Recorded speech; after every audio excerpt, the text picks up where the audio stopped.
പുതിയ മന്ത്രിസഭ തിങ്കളാഴ്ച സത്യപ്രതിജ്ഞ ചുമതലയൊക്കെയാണ്. അതിൽ നമുക്ക് ഏറ്റവും സന്തോഷകരമായ ഒരു കാര്യം പുതിയ മുഖ്യമന്ത്രിയുടെ തീരുമാനം എല്ലാം പരമാവധി ലളിതമായ രീതിയിൽ കാര്യങ്ങൾ മതി എന്നുള്ളതാണ്. രമേശ് എന്ത് തോന്നുന്നു? ഈ കഴിഞ്ഞ സർക്കാരിൻ്റെ കാലത്ത് നടത്തിയിരുന്ന ദൂർത്തുകളെയൊക്കെ തന്നെ കടത്തി വെട്ടിക്കൊണ്ട് അതിലും വലിയ ആഡംബരം കാണിക്കാതെ ലളിതമായ രീതിയിൽ കാര്യങ്ങൾ മുന്നോട്ട് കൊണ്ടുപോകാൻ, അത് ഉദ്യോഗസ്ഥരുടെ കാര്യത്തിലാണെങ്കിലും വാഹനങ്ങളുടെ കാര്യത്തിലാണെങ്കിലും ഒക്കെ തന്നെ ലാളിത്യം പുലർത്താനാണ് സതീശന് ഇപ്പോൾ താല്പര്യം പഠിപ്പിച്ചിരിക്കുന്നത്. സതീശൻ മാത്രമല്ല, ഞാൻ പറയുന്ന എല്ലാ രാഷ്ട്രീയ പ്രവർത്തകരും അത്തരം മാതൃകകൾ സൃഷ്ടിക്കുകയാണ്. ഇപ്പൊ തന്നെ തമിഴ്നാട് മുഖ്യമന്ത്രി വിജയ്ക്ക് കോടികളുടെ ആസ്തിയാന്നുള്ളത് നമുക്കറിയാം. വിജയുടെ രീതികൾ. പക്ഷെ വിജയ് പോലും ഉച്ചഭക്ഷണം പോലും വീട്ടിൽ നിന്ന് കൊണ്ടുവരുമെന്ന് ഭക്ഷണം രാവിലെ വരുമ്പോൾ പുള്ളി ചോരം കെട്ടിക്കൊണ്ട് വരികയാണ്. അതൊരു മാതൃകയാണ്. പക്ഷെ അതിന്റെ അപ്പുറത്തെ മാതൃകകൾ നമുക്ക് കേരളത്തിൽ സൃഷ്ടിക്കാൻ പറ്റും. എത്രയോ മാതൃകകൾ. 77 AK ആന്റണി മുഖ്യമന്ത്രിയല്ല ആദ്യം. അദ്ദേഹം ഊണ് കഴിച്ചിരുന്നത് സെക്രട്ടറിയിലെ ക്യാൻറ്റീനിൽ നിന്നാണ്. അത് അദ്ദേഹം പ്രത്യേകം പറഞ്ഞിട്ടുണ്ടായിരുന്നു, എനിക്ക് വേണ്ടി പ്രത്യേക വിഭവമൊന്നും ഉണ്ടാക്കണ്ട, എല്ലാവരും കഴിക്കണ ഊണ് ഏതാണോ ആ ഊണ് എനിക്കൂടെ കൊണ്ട് ഒരു ഊണ് അവിടെ നിന്ന് കഴിക്കുമായിരുന്നു. പക്ഷേ കേരളത്തിലെ ഇതിന് പിണറായി വിജയന് മുമ്പുള്ള മുഖ്യമന്ത്രിമാരൊന്നും സത്യം പറഞ്ഞാൽ ജനങ്ങളെ ബുദ്ധിമുട്ടിപ്പിച്ചിരുന്നില്ല. ഇല്ല, ഈ ഭക്ഷണവും ഇതൊക്കെ നടന്നു പോകും. കാര്യം എന്നാൽ പിണറായി വിജയൻ മുഖ്യമന്ത്രി ആയതിനു ശേഷമാണ് ഈ റോഡ് മുഴുക്ക ബ്ലോക്ക് ചെയ്തുകൊണ്ട് അദ്ദേഹം നന്തങ്കോട്ട ക്ലിഫ് ഹൗസിൽ നിന്ന് ഇറങ്ങുമ്പോൾ ക്ലിഫ് ഹൗസ് മുതൽ നമ്മുടെ സെക്രട്ടേറിയറ്റ് വഴിയുള്ള റോഡ് ബ്ലോക്ക് ചെയ്യും.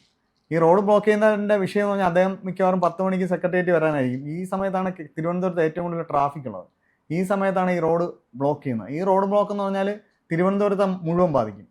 അതെ, മാത്രമല്ല അസംബ്ലി സമ്മേളനം നടക്കുന്ന സമയത്ത് വലിയ ദുരന്തമാണ്. വലിയ ദുരന്തമല്ല, അദ്ദേഹം എന്നും സെക്രട്ടേറിയറ്റിലേക്ക് വരുമല്ലോ. അതെ, അതേപോലെ ഉച്ചയ്ക്ക് ഊണ് കഴിക്കാൻ വേണ്ടി പോകും. പിന്നെ ഉച്ചയ്ക്ക് ഊണ് കഴിച്ച് കുറച്ച് കഴിഞ്ഞ് വീണ്ടും തിരിച്ചു വരും, വീണ്ടും തിരിച്ചു പോകും. അങ്ങനെ അദ്ദേഹം 3 തവണ വീട്ടിൽ നിന്ന് വരികയും 3 തവണ വീട്ടിലേക്ക് പോവുകയും ചെയ്യും സാധാരണ ദിവസങ്ങളിൽ.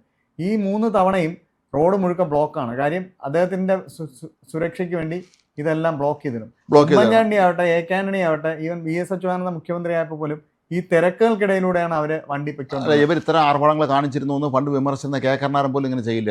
അദ്ദേഹവും അല്ല, വണ്ടി മാത്രമല്ല റോഡ് ബ്ലോക്ക് ചെയ്യില്ല, ഒരിക്കലും ഇല്ല. ഇപ്പൊ പ്രധാനമന്ത്രിയും രാഷ്ട്രപതിയും വരുമ്പോഴാണ് ഈ റോഡ് ബ്ലോക്കിങ്, അല്ലെങ്കിൽ കേന്ദ്ര സർക്കാരിൽ നിന്ന് ഒരാൾ വരുമ്പോഴാണ് ഇതിൻ്റെ ഒരു ദുരിതം ഞങ്ങൾക്ക് മനസ്സിലായത്. നമ്മൾ ഇലക്ഷൻ സർവേക്ക് പോയ സമയത്ത് ഞങ്ങൾ ചടയമംഗലം ജംഗ്ഷനിൽ സർവേ കഴിയാറായ സന്ധ്യയായി. പെട്ടെന്ന് അവിടെ റോഡ് മുഴുവൻ ബ്ലോക്കായി. അത് മുഖ്യമന്ത്രി കടയ്ക്കൽ എന്തോ ഒരു ഇലക്ഷൻ പരിപാടി പങ്കെടുക്കാൻ നേരത്തെ കാലത്ത് നമുക്കറിയാം. പൈലറ്റ് മാത്രമായിട്ടാണ് അദ്ദേഹം ചീറിപ്പാഞ്ഞാ പോകുന്നത്. വാഹനങ്ങളൊക്കെ റോഡിൽ കുറവായിരിക്കും. എന്നാലും അങ്ങനെ ഇത് റോഡ് ബ്ലോക്ക് ചെയ്ത് അത് വീട്ടിൽ നിന്ന് സെക്രട്ടേറിയറ്റിലേക്കുള്ള യാത്രയ്ക്ക് പോലും റോഡ് ബ്ലോക്ക് ചെയ്യുന്ന ഒരവസ്ഥ, അത് തിരുവനന്തപുരത്ത് ഏറ്റവും വലിയ പ്രശ്നമായിരുന്നു, പ്രത്യേകിച്ച് നന്തൻകോട്ടുകാർക്ക്. അതുപോലെ മന്ത്രിമന്ദിരങ്ങളുടെ അറ്റകുറ്റപ്പണിയുടെ പേരിൽ നടക്കുന്ന ദൂർത്ത് കൊള്ളാം. ഇതെല്ലാം ചില ഇഷ്ടക്കാരും സൊസൈറ്റികളും എല്ലാം ആളുകളുണ്ട്. ഇവരെന്ന് പറഞ്ഞാൽ 10 ലക്ഷം രൂപയുടെ പണി 50 ലക്ഷം രൂപയ്ക്ക് പിടിച്ചിട്ട് 10 ലക്ഷം രൂപയ്ക്ക് പണിച്ചിട്ട് ബാക്കി 40 ലക്ഷം രൂപയ്ക്ക് കൊണ്ടുപോകുന്നതാണ് പരിപാടി. പണ്ട് കാലങ്ങളിൽ സംഭവിച്ചത് അങ്ങനെയല്ല. 10 ലക്ഷത്തെ പണി 10 ലക്ഷം രൂപയ്ക്ക് പണി പിടിച്ചിട്ട് 8 ലക്ഷം രൂപയുടെ പണി 2 ലക്ഷം രൂപ വെട്ടിക്കും. ഇവിടെ ഇതല്ല. ഇപ്പം കഴിഞ്ഞ ഇതൊരു സംഘടിത പരിപാടിയാണ്. മാത്രമല്ല വേറൊരു വിചിത്രമായ കാര്യമുള്ളത്, ഈ ഉദ്യോഗസ്ഥന്മാരെ ഇങ്ങനെ ഇവരെ പ്രീതി പിടിച്ചേറ്റാൻ വേണ്ടി വല്ല ജ്യോത്സ്യനെ കൊണ്ടുവരും. പ്രത്യേകിച്ച് ഇടതുപക്ഷം ഭരിക്കുമ്പോൾ, കോൺഗ്രസ് അല്ല, ഇടതുപക്ഷം ഭരിക്കുമ്പോൾ ഓരോ മന്ത്രിയുടെയും അടുത്ത് ജ്യോത്സ്യന്മാരെ ഈ വാസ്തു വിദഗ്ധനെ കൊണ്ടുവരും. ഇവിടെ വാസ്തു ഇയാളെ നാളും ഭാര്യയുടെ നാളും മക്കളെ നാളൊക്കെ ചോദിച്ചിട്ട് നോക്കിയിട്ട് പറയും ഇത് ശരിയല്ല, നിങ്ങൾ ഇപ്പുറത്തോടെ വരണം. അതെ, കൊടിയേരി ബാലകൃഷ്ണന്റെ കാലത്ത് അങ്ങനെ ഒരു മൻമോഹൻ ബംഗ്ലാവിന്റെ ഗേറ്റ് മാറ്റി വെച്ചു. പക്ഷെ പിന്നീട് അത് ഉപയോഗിച്ചിട്ട് പോലും പൈസ സർക്കാരിന്റെ ഖജനാവിനും വെറുതെ പോയി. ഇതിൽ നമ്മൾ ഒരു മാതൃകയായി കണക്കാക്കേണ്ടിരുന്ന ആൾ G. സുധാകരനാണ്. അതേ മന്ത്രിയുടെ സമയത്താണ് ഏറ്റവും എനിക്കൊന്ന് 25,000 രൂപ എങ്ങാണ്ട് അദ്ദേഹത്തിന്റെ വീട് മോളിപ്പിക്കാൻ വേണ്ടി ചെലവഴിച്ചു. അത് മാത്രമല്ല, അദ്ദേഹത്തെ പറ്റി ഒരു പ്രധാനപ്പെട്ട മാധ്യമ പ്രവർത്തനം തന്നെ എഴുതിയിട്ടുണ്ട്. ഒരു QRS അദ്ദേഹം നിൽക്കുന്നതുകൊണ്ട് പോയപ്പോൾ AC വാങ്ങിക്കാൻ വന്നതാണ്. മന്ദിരത്തിലേക്ക് വേണ്ടി ചെറിയൊരു AC വാങ്ങിക്കാൻ വന്ന സുധാകരന്റെ കഥ. സുധാകരൻ ഭാര്യയായിട്ട് വന്നിട്ട് റോയ് മാത്യു ആണെന്ന് തോന്നുന്നു. അതുപോലെ അതിന്റെ മകൻ അവിടെ ഇവിടെ താമസിക്കേണ്ടതില്ല, നിങ്ങൾ പുറത്ത് താമസിക്കാൻ മാതൃകകളൊക്കെ ഉണ്ട്. പിന്നെ ഇതിൽ ഏറ്റവും നല്ല മാതൃക AK ആന്റണിയാണ്. ചെറിയ വീടാണ്, പക്ഷെ അദ്ദേഹം എപ്പോഴും അഞ്ജനത്തിൽ താമസിക്കാനാണ് മുഖ്യമന്ത്രി ആയിരുന്നപ്പോഴും.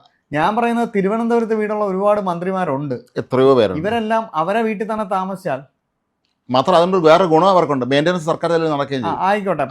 പോലും അതെ അതെ R. ബാലകൃഷ്ണനുള്ള മന്ത്രിയായിരുന്ന ഒരു സമയത്ത് അദ്ദേഹം തിരുവനന്തപുരത്ത് അദ്ദേഹം സ്വന്തം വീട് വഴുതിക്കട റാം നിവാസ്, അവിടെ അദ്ദേഹം താമസിച്ചിരിക്കുന്ന നല്ല ഓർമ്മയുണ്ട്. അതുപോലെ മറ്റു പലരും, ഗണേഷ് കുമാർ എനിക്ക് തോന്നുന്ന മന്ത്രി അല്ലെന്ന് തോന്നുന്നു, സ്വന്തം വീട്ടിലായിരുന്നു അന്ന് താമസിച്ചിരുന്നത് തോന്നുന്നു. അപ്പൊ അതുപോലെ സ്വന്തം വീടുണ്ടെങ്കിൽ അതാണ് ഏറ്റവും നല്ലത്. ഇപ്പൊ ഉമ്മൻചാണ്ടി വളരെ കാലം പുതുപ്പള്ളി ഹൗസിൽ തന്നെയാണ് താമസിച്ചിരുന്നത്. പക്ഷെ പിന്നീട് ആ വഴിയുടെ ഒരു ഇടുങ്ങിയ വഴിയാണല്ലോ, പിന്നെ അത്രയും ഈ പാർട്ടി പ്രവർത്തകരെയും പരാതി പറയാൻ വരുന്നവരെ എല്ലാം കൊണ്ട് ആ വഴിക്ക് താങ്ങാൻ പറ്റാത്ത ജഗതിയിലാണ്. അറിയാമോ? വഴിക്ക് താങ്ങാൻ പറ്റാത്തതുകൊണ്ട് അദ്ദേഹം പിന്നെ ക്ലിഫ് ഹൗസിൽ മാറി. AK ആന്റണി 2001 അദ്ദേഹം ക്ലിഫ് ഹൗസ് താമസിച്ചു. ആ. അദ്ദേഹം ആ താമസം മാറി വന്ന ദിവസം ഓർമ്മയുണ്ട്. ആന്റണി അമ്മയുടെ ഒരു ഫോട്ടോ, അതിന് അവിടെ നിൽക്കാൻ ഒരു അമ്മയുടെ ഫോട്ടോ മാത്രമേ മാത്രമേ ഉണ്ടാകും. അതിൻ്റെ അമ്മയുടെ ഫോട്ടോ അതെ. എടുത്താൽ മതി. വേറെ ഒന്നും എടുക്കാനൊന്നും ഇല്ല അവിടെ. അത് ആഡംബരമൊന്നും ഇല്ല. അല്ല ഇപ്പൊ തന്നെ ബലം വന്നപ്പം എന്തൊക്കെ കൊണ്ടുപോയിട്ടോ നമുക്ക് അറിയാം. നമുക്കറിഞ്ഞൂടെ ഇത്. അല്ല മാത്രമല്ല എനിക്കൊരു ആഗ്രഹമുള്ളത്, പുതിയ മുഖ്യമന്ത്രിയെങ്കിലും ക്ലിഫ് ഹൗസിനകത്തൊക്കെ സർക്കാർ ഏർപ്പെടുത്തിയ സംവിധാനങ്ങൾ എന്താണെന്ന് കാണിക്കാനെങ്കിലും മാധ്യമപ്രവർത്തകർ അങ്ങോട്ട് കയറ്റുമെന്ന് കാണിക്കണം. ഈ തൊഴുത്ത് എങ്ങനെ ഇരിക്കും നമുക്കറിയില്ല. AC തൊഴുത്ത്, അതുപോലെ അതിനകത്ത് ലിഫ്റ്റ്, നമുക്കറിയില്ല ഇതെങ്ങനെ ഇരിക്കും എന്നുള്ള കാര്യമൊന്നും. അല്ല ഇത് നമ്മുടെ ശരിക്കും പറഞ്ഞാൽ ഇനി ഞാൻ പലപ്പോഴും ആലോചിച്ചുള്ള കാര്യമുണ്ട്. പക്ഷേ ഇത് നമുക്ക് സ്വാതന്ത്ര്യം കിട്ടി, നമുക്ക് ജനാധിപത്യ ഭരണം വന്നു കഴിഞ്ഞപ്പോൾ എന്തിനാണ് അന്ന് തൊട്ടേ ഈ ജനപ്രതിനിധികൾ കയറി കൊട്ടാരത്തിൽ താമസിക്കാൻ തുടങ്ങിയതാണ്. സത്യം പറഞ്ഞാൽ ഇതൊക്കെ ബ്രിട്ടീഷുകാരുടെ അവരുടെ കാലത്തുണ്ടായിരുന്ന അവരുടെ പ്രതാപികളായ ഇപ്പോൾ കണ്ടോൺമെന്റ് ഹൗസ് ബ്രിട്ടീഷിന്റെ സൈനിക മേധാവിയുടെ ഔദ്യോഗിക അടുത്ത് ഒരാൾ പറഞ്ഞാണ്, എൻ്റെ ഒരു സുഹൃത്ത് പറഞ്ഞാണ്, അത് എത്രത്തോളം ശരിയാണെന്നൊന്നും കൗണ്ടർ ചെക്ക് ചെയ്യാണെന്നൊന്നും പറ്റിയിട്ടില്ല.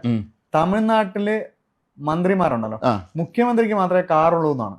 ബാക്കി മന്ത്രിമാർക്ക് ചെന്നൈയിൽ മാത്രമേ സർക്കാർ കാറുള്ളൂ. ചെന്നൈക്ക് പുറത്ത് ഈ മന്ത്രിമാർ പോയാൽ അവരുടെ കാറിൽ ഈ നമ്പർ വെച്ച് പോകണം. സ്വന്തം വണ്ടി ഉപയോഗിക്കും. മുഖ്യമന്ത്രിക്ക് മാത്രമേ ഉള്ളൂ ഔദ്യോഗിക കാർ. ഇത് ഒരാൾ പറഞ്ഞാണ്. നമ്മൾ വിചാരിക്കുമ്പോഴല്ല, ഞാൻ ബോംബെയില് എനിക്ക് അത്ഭുതമായി പോയി. കാര്യം മുഖ്യമന്ത്രിക്ക് മാത്രമേ അവിടെ സർക്കാരിന്റെ കാറ് ചെന്നൈക്ക് പുറത്ത് ഉപയോഗിക്കാം. ഈ ബോംബെയിലുള്ള ചില മന്ത്രി ഉദ്യോഗസ്ഥയുണ്ട്, അത് പലതും സാധാരണ അത്ര വലിയ കൊട്ടാരമൊന്നുമല്ല. അതുപോലെ ഡൽഹിയിൽ പല വീടുണ്ട്, എങ്കിൽ പോലും ഏക്കാണി താമസിച്ച ചെറിയ വീട്ടിൽ തന്നെയാണ് കേന്ദ്ര ഡിഫൻസ് മന്ത്രിയായിരുന്നു. ഞാൻ ഈ അടുത്ത കാലത്ത് ഞെട്ടിയെന്ന് പറഞ്ഞാല് മൂകാംബികയിൽ പോയ ദിവസം അവിടെ കേന്ദ്രമന്ത്രി നിർമ്മല സീതാരാമൻ ഉണ്ടായിരുന്നു, കുടുംബവും. അന്ന് രാത്രി ഉണ്ടായിരുന്നു. ഞങ്ങൾ അവിടെ ഗസ്റ്റ് ഹൗസിലാണ്, അതിൻ്റെ അടുത്ത് തന്നെയാണ് അവരെ വീട്. പക്ഷെ ആ ഗസ്റ്റ് ഹൗസിൽ കേന്ദ്രമന്ത്രി നിർമ്മല സീതാരാമനാണ് താമസിച്ചിരുന്നതെന്ന് എനിക്ക് അറിഞ്ഞുകൂടായിരുന്നു. ഞാൻ ഏതോ ഒരു MLA ആരോ ഉണ്ടെന്നറിയാം, കാര്യം 2-3 പോലീസുകാരൊക്കെ അവിടെ നിൽപ്പുണ്ട്. പിറ്റേന്ന് ദിവസം രാവിലെ തൊഴാൻ വന്നപ്പോഴാണ് നിർമ്മല സീതാരാമൻ. അല്ല അവരെ ഈ ഇതൊക്കെ സ്വീകരിച്ച് തന്നെയാണ് കൊണ്ടുപോയത്. എന്നാലും അവരെന്തുമാത്രം അവര് വന്ന വണ്ടികളൊക്കെ എന്നൊക്കെ പറഞ്ഞാൽ വളരെ ഒരു ഇതുമില്ല. ഡൽഹിയിലെ കേന്ദ്രമന്ത്രിമാർ ഇപ്പോഴും ഉപയോഗിക്കുന്ന വണ്ടിയുണ്ട്, സിയാസ് ഒക്കെയാണ് സാധാരണക്കാരനല്ല ഉപയോഗിക്കുന്നത്. അല്ലാതെ പ്രധാനമന്ത്രിയെ പോലെയുള്ള അതീവ സുരക്ഷ ആവശ്യമുള്ളവർക്ക് മാത്രമേ. തമിഴ്നാട്ടിലെ കാര്യം നമ്മൾ പരിശോധിക്കേണ്ടതാണ്. ചെന്നൈക്ക് പുറത്ത് മന്ത്രിമാർക്ക് അവരെ കാർ ഉപയോഗിക്കണമെന്നുള്ളത്.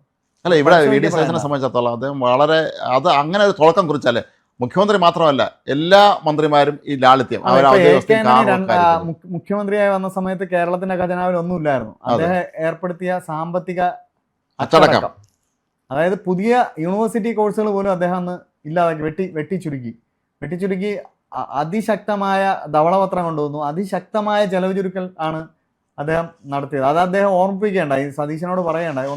പറഞ്ഞല്ലോ മുണ്ടുമുറുക്കി കൊടുക്കണമെന്നുള്ള കാര്യം അദ്ദേഹം ഓർമ്മിപ്പിച്ചു.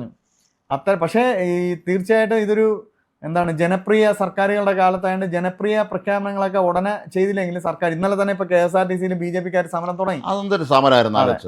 ഒരു തീയതി കയറി പിടിച്ചിട്ട് 15-ം തീയതി ഒരു സർക്കാർ സത്യപ്രതിജ്ഞ ചെയ്ത് ഇതൊരു വളരെ സർക്കാർ എടുക്കേണ്ട തീരുമാനമല്ലേ. സർക്കാരിന് മാത്രമേ എടുക്കാൻ പറ്റുള്ളൂ, എടുക്കാൻ പറ്റുള്ളൂ. സർക്കാർ ഉത്തരവ് ഇറങ്ങണ്ടേ.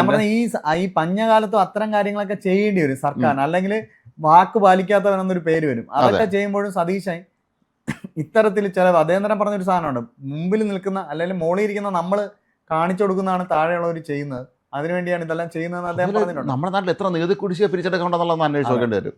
എത്ര പേര് അത് ശതകോടീശ്വരം പേരെ പാവപ്പെട്ടവൻ്റെ അല്ലല്ലോ നികുതി കുടിശ്ശിക എന്ന് പറഞ്ഞത്. വലിയ സ്ഥാപനങ്ങൾ ഇവരൊക്കെ ചവിട്ടി പിടിക്കും, നീട്ടി ഇതിൻ്റെ സ്റ്റേ കൊണ്ടുപോയിക്കൊണ്ടിരിക്കും, സർക്കാർ സ്റ്റേ എടുത്തുകൊണ്ടിരിക്കും.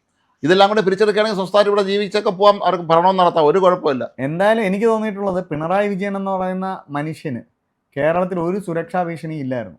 ആരും കേരളത്തിൽ ആരും ഇനിയിപ്പം അതോ ലോകോ പുറത്തുനിന്നൊക്കെ വന്ന, എന്നാലും കേരളത്തിലൊരു സാഹചര്യത്തിൽ കേരളം പൊതുവെ സുരക്ഷിതമാണ്. കേരളത്തിലൊരു മുഖ്യമന്ത്രി എങ്ങനെ ആക്രമിക്കാൻ പറ്റും. പക്ഷെ ഇത്രയും എന്നിട്ടും പിണറായി പോലെ ഒരു കമ്മ്യൂണിസ്റ്റ് ഇത്രയും വാഹനങ്ങളുടെ അകമ്പടിയിൽ ഇത്രയും ഈ ഇരുമ്പ് മറയ്ക്കുള്ളിലാണ് സഞ്ചരിച്ചിരുന്നതെന്നുള്ളതാണ്. ഈ നായനാര് 96 മുഖ്യമന്ത്രിയായിരുന്ന സമയത്താണെന്നാണ് ആദ്യം അദ്ദേഹം അംബാസഡർ തന്നെയാണ് ഉപയോഗിച്ചിരുന്നത്. അപ്പോൾ എൻ്റെ ഒരു സുഹൃത്ത് പറയായിരുന്നു, അദ്ദേഹം MC റോഡ് കൂടെ ബസ്സിൽ യാത്ര ചെയ്യുമ്പോൾ ഒരു കാർ ഹോൺ അടിക്കുന്നു, എന്തോ വാഹനം ഹോൺ അടിക്കുന്നുണ്ട് പറയുകയാണ്. അപ്പം അവിടെ സ്ഥലം കൊടുക്കാൻ സ്ഥലമില്ല, അതാണ് ഡ്രൈവർ മനഃപൂർവ്വം സ്ഥലം കൊടുക്കത്തില്ല. അപ്പോൾ ഡ്രൈവർ പരമാവധി ശ്രമിക്കുന്നുണ്ട് ഇടത്തോട്ട് മാറ്റി. അടുത്ത് നോക്കുമ്പോൾ കാണുന്ന കാഴ്ച മുഖ്യമന്ത്രി കാര്യമാണ്. നായനാരിങ്ങനെ നോക്കി ചിരിക്കുന്നുണ്ട് എന്തെങ്കിലും നോക്കിയിട്ട്. 2 വണ്ടിയേ ഉള്ളൂ, എസ്കോർട്ട് ഒരു പൈലറ്റ്. അതിൻ്റെ ആവശ്യമേ ഉള്ളൂ. നായനാരിങ്ങനെ നോക്കുന്നുണ്ടെന്ന് പറഞ്ഞു. അത്രയേ ഉള്ളൂ. അതാണ് നമ്മുടെ നാട്ടിൽ നമുക്ക് ആവശ്യം. ഈ നമുക്ക് അവിടെ പോയിരുന്ന് ഭരിക്കാൻ പറ്റാത്തതുകൊണ്ടല്ലേ ഈ ജനപ്രതികൾ അങ്ങോട്ടേക്ക് ഇത് ഉടൻ തന്നെ അവരങ്ങ് സ്വർഗ്ഗജാതരാണ്, ഞങ്ങൾ ഇവിടെ ഉള്ളവരല്ല എന്ന രീതിയിൽ പെരുമാറുക. അധികാരത്തിന്റെ ഡംബ് കാട്ടുക എന്ന് തന്നെയാണ് അതിന് പറ്റിയ. ഡംബ് കാട്ടുക എന്നുള്ളതാണ്, ഡംബ് കാട്ടുക എന്നുള്ളതാണ്. അതൊരു മോശം പരിപാടിയാണ്. അതൊരിക്കലും ഒരു ജനങ്ങളെ കുഞ്ഞനം കുത്താണ്. രാജഭരണകാലത്ത് ഒക്കെ രാജാവ് അങ്ങനെയൊക്കെ അധികാരമുണ്ടെന്ന് നിൽക്കാം. ജനാധിപത്യം വന്ന സമയത്ത് ഈ ഔദ്യോഗിക വസ്തുക്കൾ സത്യം പറഞ്ഞ വി.ഡി. സതീശൻ ചെയ്യേണ്ട പ്രധാനപ്പെട്ട ഒരു കാര്യം, ഈ സർക്കാരിൻ്റെ കാലാവധി പൂർത്തിയാക്കുമ്പോൾ ഈ ഔദ്യോഗിക വസ്തുക്കൾ, ഈ പഴയ കൊട്ടാരങ്ങളുണ്ടല്ലോ, ഇതൊക്കെ പലതും ചോർന്ന് നാശക്കോട്ടയായിരിക്കുന്ന അവസ്ഥ. ഇതൊക്കെ മെയിൻ്റനൻസ് ചെയ്യണമെങ്കിൽ 4 കടം വയ്ക്കാനുള്ള പൈസയാവും. അതിനേക്കാളും നല്ല ഇതൊക്കെ വല്ല പിന്നെ ടൂറിസം ഡിപ്പാർട്ട്മെൻറ്റിനെ ഏൽപ്പിച്ച് അവരെ വല്ല ഹോട്ടലെങ്ങാനും ആക്കിയിട്ട് അല്ലെങ്കിൽ താമസിക്കാനുള്ള ഹോം സ്റ്റേ ഒക്കെ ആക്കിയിട്ട് മന്ത്രിമാർക്ക് വേറെ വീട് വയ്ക്കുക, ഫ്ലാറ്റ് വെച്ചാലും നല്ല. ഇപ്പം ഡൽഹിയിൽ നല്ല ഫ്ലാറ്റ് സിറ്റിയിൽ എത്രയോ സ്ഥലങ്ങളൊക്കെ ചീഫ് മിനിസ്റ്റേഴ്സ് അല്ല മിനിസ്റ്റേഴ്സ് ഫ്ലാറ്റ് എൻക്ലേവ് എന്നാ വെച്ചൊരു ഫ്ലാറ്റ് ഉണ്ടാക്കിയാൽ മതി. ഇത്ര എളുപ്പമായ കാര്യങ്ങൾ. ഇത് എന്തൊരു ദുരന്തമാണെന്ന് ആലോചിച്ച് നോക്കിയത്. ഈ തിരുവനന്തപുരം നഗരത്തിൽ നമുക്കറിയാം ഒരുപാട് പരിമിതികളുണ്ട്. അതിനകത്തൂടെ ഇവർ ചീറിപ്പായ പിന്നെ എം സിയിലൂടെ കൂടെ NH കൂടെയൊക്കെ പോവുക. ഇതൊക്കെ തന്നെ ഈ നമ്മുടെ മേൽ അധികാരം അടിച്ചേൽപ്പിക്കാനും വഴി കണ്ട പ്രതിഷേധിക്കുന്നവനെ അടിച്ചുകളിടാൻ ചെടിച്ചെടി തലയടിക്കാനും. കരിങ്കൊടി പ്രതിഷേധം പോലും പുള്ളി അങ്ങനെ നേരത്തെ കണ്ട രക്ഷാപ്രവർത്തന മോഡൽ ഉണ്ടാവില്ല എന്നാണ് പറയുന്നത്. ഏതായാലും അതൊക്കെ വളരെ ആശ്വാസമാണ്. പിണറായി വിജയന് പറ്റിയ പ്രാഥമികമായ തെറ്റുകൾ ഇത്തരം ഡംബ് കാണിക്കലിലൂടെ പൊതുജനങ്ങളെ അകറ്റി എന്നുള്ളതാണ്. തീർച്ചയായും അത് താൻ ചെയ്യൂല എന്നാണ് സതീശൻ സത്യം പറഞ്ഞ ഈ ഘട്ടത്തിൽ പറഞ്ഞു വയ്ക്കുന്നത്. ഇത് വലിയ പ്രതീക്ഷ നൽകുന്ന തുടക്കം തന്നെയാണ്. സതീശനെ സംബന്ധിച്ചിടത്തോളം മോശം മാതൃകൾ അതിന് മുന്നിൽ നിരനിരയെ നിൽക്കണം. അതെ, അതുകൊണ്ട് കൃത്യമായിട്ട് അത് ആദ്യം അതിനെതിരെ ഉള്ള നിലപാടെടുത്ത് ഭംഗിയായിട്ട് പോയി കഴിഞ്ഞാൽ തന്നെ ലാളിത്യവും അഴിമതി വിരുദ്ധതയും വന്നാൽ തന്നെ. അതെ, ഇന്ന് ജനങ്ങൾക്ക് കേൾക്കാനും ഇഷ്ടമാണ്. എന്തുകൊണ്ടാണ് നരേന്ദ്രമോദിക്ക് തുടരാൻ പറ്റുന്നതെന്ന് ചോദിച്ചാൽ അദ്ദേഹത്തിനെതിരെ ഒരു വലിയൊരു അഴിമതി ആരോപണം കൊണ്ടുവരാൻ പറ്റാത്തതുകൊണ്ടാണ്. അല്ല, മാത്രമല്ല അദ്ദേഹത്തിൻ്റെ ഒരു മാതൃക നോക്ക്. കഴിഞ്ഞ ആഴ്ച ഇപ്പോൾ ഇന്ധന പ്രശ്നം വന്നു, അദ്ദേഹം നമുക്ക് കുറേ നിർദ്ദേശങ്ങൾ തന്നു. അതിൽ അദ്ദേഹം സ്വന്തം സുരക്ഷാ വാഹനങ്ങളുടെ എണ്ണം കുറച്ച് കൃത്യം പകുതിയാക്കി. പ്രധാനമന്ത്രിക്ക് തീർച്ചയായും സുരക്ഷാ ഭീഷണിയുള്ള വ്യക്തി തന്നെയാണ്. നമുക്കറിയാലോ ആരൊക്കെയാണ് നോട്ടം ഇടുന്നത്. എന്നിട്ട് അദ്ദേഹം അത് ചെയ്തു. എന്തായാലും സതീശന്റെ തുടക്കം നല്ലത് തന്നെയാണ്, നല്ലതാണ്. ഇത് ഭംഗിയായി ഇത് ഇങ്ങനെ തന്നെ നിലനിർത്തിക്കൊണ്ട് പോയാൽ. അതായത് എൻ്റെ അടുത്ത് ഒരാൾ പറഞ്ഞാൽ പിണറായി വിജയൻ ഇങ്ങനെ തന്നെയാണ് തുടങ്ങിയത്. ചെറിയ എന്തോ ഒരു കരിങ്കൊടി പ്രതിഷേധത്തിനെ തുടർന്നാണ്. അതിന് ഭയം, ബേസിക് അടിസ്ഥാനം. അതൊരു ഭീരുത്വ ഉള്ളിലുള്ള ആളായിരുന്നു തോന്നുന്നു, ഭയമുള്ള ആളാണ്. അപ്പോൾ പേടിയാണ് ഇതിൻ്റെയൊക്കെ. ലോകത്തെ എല്ലാ ക്രൂരന്മാരും അടിസ്ഥാന പേടിത്തൊണ്ടന്മാരായിരുന്നു എന്നാണ് പറയപ്പെടുന്നത്. അല്ലാതെ ഭയപ്പെട്ടുന്നത് സ്റ്റാലിനാണെങ്കിലും ഹിറ്റ്ലറാണെങ്കിലും എല്ലാവരും പേടിച്ചിരുന്ന ആളാണ്. ആ പേടിയാണ് അവരെ കൊണ്ട് ഇതൊക്കെ ചെയ്യിച്ചത്. ഏതായാലും സതീശൻ താരതമ്യേന ചെറുപ്പമാണ്, അങ്ങനെ പേടിക്കുന്ന ഒരാളുമല്ല. അപ്പോൾ അതുകൊണ്ട് ഇതൊരു നല്ല തുടക്കമാകട്ടെ.